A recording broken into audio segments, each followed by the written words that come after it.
विपक्ष की तरफ से जो उम्मीदवार है इकरा हसन जी है, बीएसपी ने भी एक उम्मीदवार उतारा है, तो क्या लगता है कि बीजेपी के कैंडिडेट जो यहाँ के सांसद है उनकी जीत होगी या फिर टक्कर जो है देखने के हसन को हवा भी नहीं आने की जी। देखो अब की बार जैसा कहता है ना, हवा भी नहीं आने की। इकरा हसन को एक तरफा जितने पड़े हमारे प्रदीप चौधरी जी। 4 राज्यों में इनकी सरकार बनी। जहाँ इनकी सरकार बन जाए वहाँ तो ईवीएम हैक नहीं होती, लेकिन जहाँ इनकी सरकार बना वहाँ ईवीएम कमी आ जाए जी। और क्या चक्कर है जी, पहले इनकी सरकार से इस्तीफा दिलवाओ। तेलंगाना में बनी, हिमाचल में बनी, वहाँ से इनका इस्तीफा दिलवाओ। मोदी जी की टक्कर कोई नहीं कर सकता। क्यों?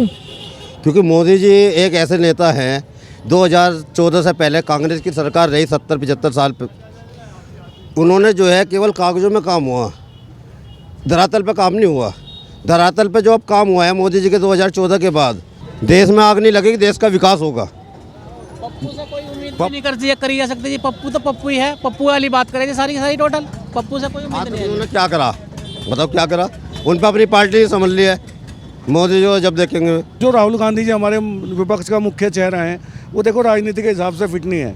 उनकी पार्टी भी जानती है, जब वो बोलते हैं उनकी पार्टी को खतरा हो जाता है। 24 का चुनाव है और ऐसे में एक तरफ प्रधानमंत्री नरेंद्र मोदी 400 पार का आंकड़ा लेकर चल रहे हैं, दूसरी तरफ इंडी गठबंधन है। क्या लगता है मोदी जी की वापसी होगी या विपक्ष में कोई चेहरा? जी एक तरफा जीतेंगे जी अब की बार। अच्छा, हाँ जी। तो क्या ऐसे काम है जिससे आप इतने प्रभावित हैं? काम देखो 101 काम गिना दूँ मैं, गिनाने को तो जैसे दुनिया भर के काम है, और अब की बार 400 पार होने ही होने हैं जी। अच्छा, तो मतलब कुछ काम ऐसे बताइए जिससे आपको लगता है कि जो है फैसले है मोदी जी के कार्यकाल में लिए गए, बाकी कार्यकाल में नहीं लिए गए। देखो सड़कें देख लो, अब चारों तरफ कुछ सड़कें देख लो। शामली में रिंग रोड बन गया अब की बार, पहले नहीं था, मोदी राज्य में बन गया जी।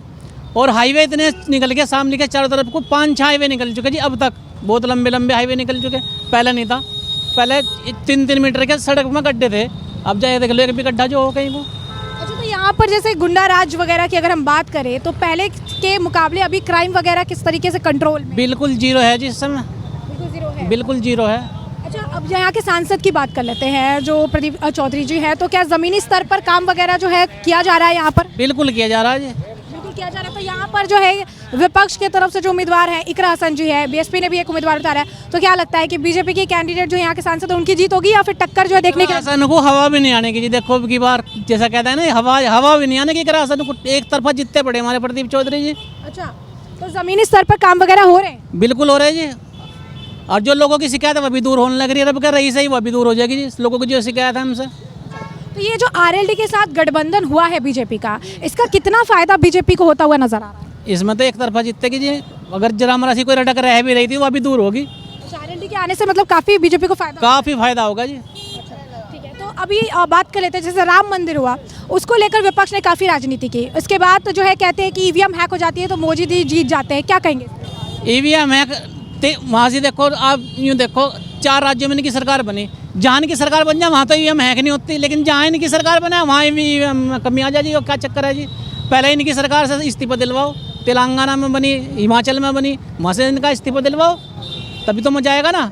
अब जहाँ इनकी बनेगी वहाँ तो दिक्कत खत्म, और जहाँ हमारी बनेगी या भाजपा की बनेगी वहाँ दिक्कत चालू हो जाए जी। तो एक तरफ मोदी जी है, एक तरफ विपक्ष है, क्या लगता है कि कोई टक्कर का मुकाबला है? मोदी जी की टक्कर कोई नहीं कर सकता। क्यों? क्योंकि मोदी जी एक ऐसे नेता हैं, 2014 से पहले कांग्रेस की सरकार रही 70-75 साल पे, उन्होंने जो है केवल कागजों में काम हुआ, धरातल पे काम नहीं हुआ।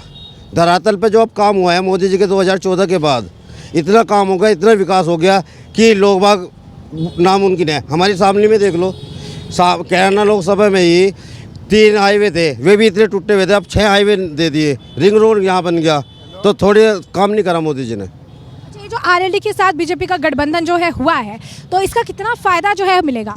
पश्चिम में इसमें फ़ायदा बहुत ज़्यादा मिलेगा यहाँ पर, क्योंकि पश्चिम में 1-2 सीट ऐसी थी हमारी कि भाई जो है कम उनसे जीत रहे थे, तो अब फ़ायदा मिलेगा। तो जो विपक्ष एक साथ आया है, एक साथ ये गठबंधन हुआ है प्रधानमंत्री नरेंद्र मोदी को हराने के लिए, तो क्या लगता है इससे कुछ नुकसान जो है वोटों का होगा पीएम मोदी को? कोई नुकसान नहीं होगा। कोई नुकसान नहीं होगा। अच्छा, राहुल गांधी का जिक्र कर लेते हैं। राहुल गांधी अभी कह रहे थे, एक उनका बयान था कि अगर बीजेपी जीत जाती है तो फिर यहाँ पर जो है देश में आग लग जाएगी। देश में आग नहीं लगेगी, देश का विकास होगा।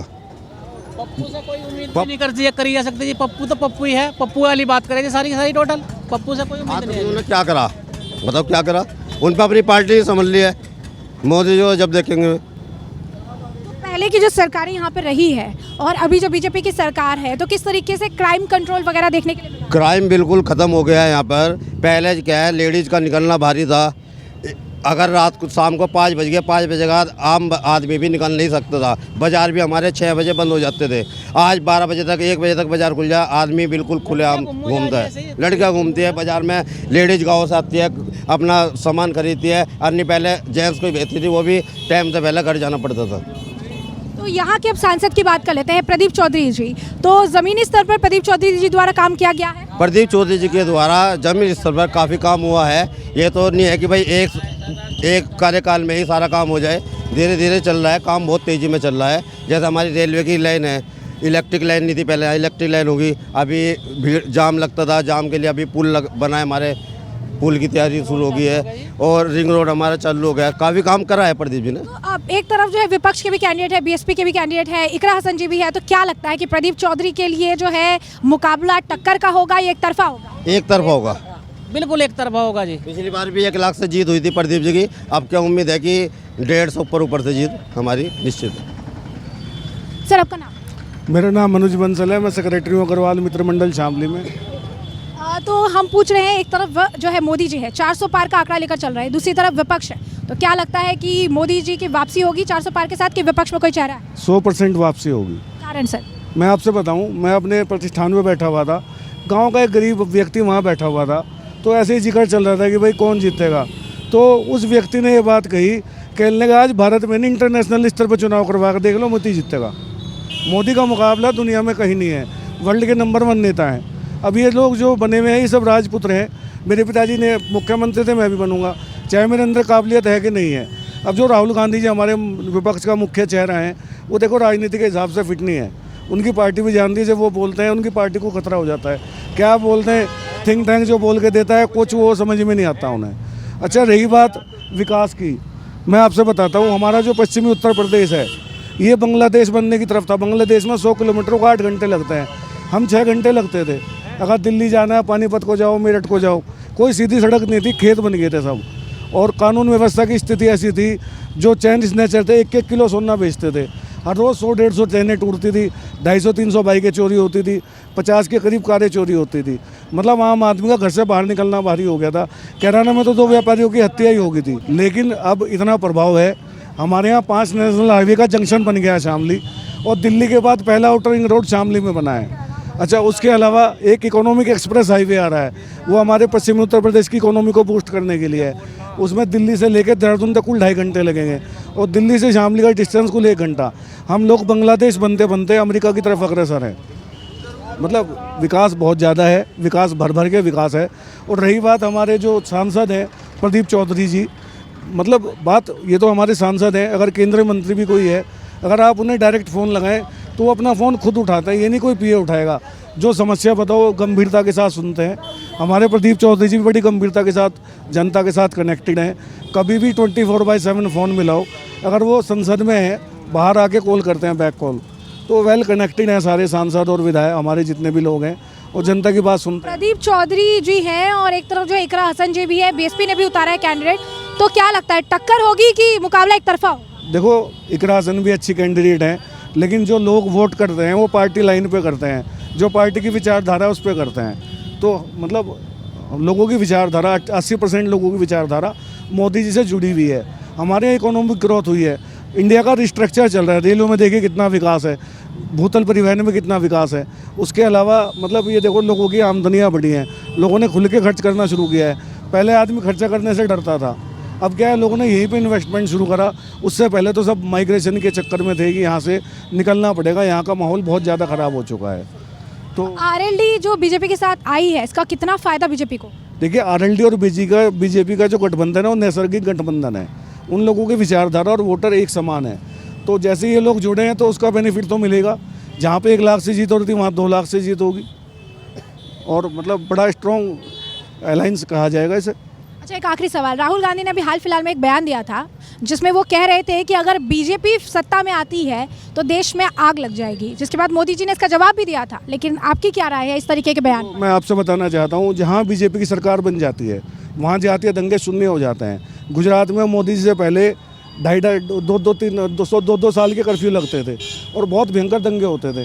वहाँ पे आज दंगे शून्य हैं। हमारे उत्तर प्रदेश में भी जो 10 साल की सरकार ही गई है, उससे पहले 17 से पहले 500 दंगे साल भर में हुए थे। हमारी शामली में पहली बार जातीय दंगा हुआ, लेकिन जब से योगी आदित्यनाथ जी की सरकार आई है तो ना तो कोई पक्षपात कानून वो लगा सकता और ना ही कोई इस तरह के दंगे या इस तरह की कोई बात हमारे यहाँ है। बहुत ज़्यादा शांति का और आपसी जो ताना बाना है सभी जातियों में बड़ा मजबूत हुआ है। और जो लोगों को डराया जा रहा था मोदी आ जाएगा, योगी आ जाएगा, आग लग जाएगी, लेकिन ऐसा कुछ नहीं है। सभी को बिल्कुल बिना पक्षपात के प्रधानमंत्री आवास और आयुष्मान योजना, ये बड़ी कामगार योजना है। जो माताएं घर में दर्द में और तकलीफ में पड़ी रहती थी, 2-2 लाख रुपए इलाज के खर्चे के लिए लगते थे, गरीब लोग कहाँ से लगाते। लेकिन मोदी ने उन सबको ये लाभ दिया। जो आयुष्मान कार्ड है उसका बहुत तगड़ा लाभ है। जो गरीब माताएं घरों में बैठी थी तो तकलीफ में तड़पती रहती थी, अब उन सब के इलाज हो रहे हैं, फ्री ऑफ कॉस्ट इलाज हो रहे हैं। जो लोग बेघर थे उन्हें मकान मिल रहे हैं। 3 करोड़ लोगों को अब तक मकान मिल चुके हैं प्रधानमंत्री आवास योजना में। और आप देखें ना, बहुत सी दफ़े ये कहा जाता है कि मोदी सरकार ने बहुत ज़्यादा लोन ले लिया। मैं आपसे बताऊं 2014 से पहले 55 करोड़ रुपए का लोन था भारत सरकार के ऊपर, विदेशी लोन। और जो हमारी जीडीपी थी वो 13.35 थी, तो लोन तो हो गया 155 लाख करोड़, यानी कि 3 गुना बढ़ा। और जीडीपी में 139 गुना की वृद्धि है। जीडी हमारी 155 लाख करोड़ होगी। ये बात भारतीय जनता पार्टी ने श्वेत पत्र में सदन के पटल पे रखी है, बिल्कुल सत्यापित आंकड़े हैं।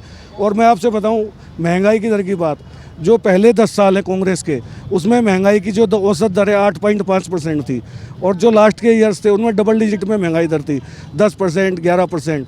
और हर रोज़ टेलीविजन में दिखाते थे आज थाली का भाव कितना बढ़ गया। लेकिन जब से मोदी सरकार आई है, इसमें जो हमारा महंगाई की दर है 5.3% है, मतलब उससे 3% कम है। अच्छा, उसके अलावा ये कहते हैं कि सरकार ने लोन दिए, सबसे ज़्यादा बैड लोन्स 2006 से 2008 के बीच में दिए गए।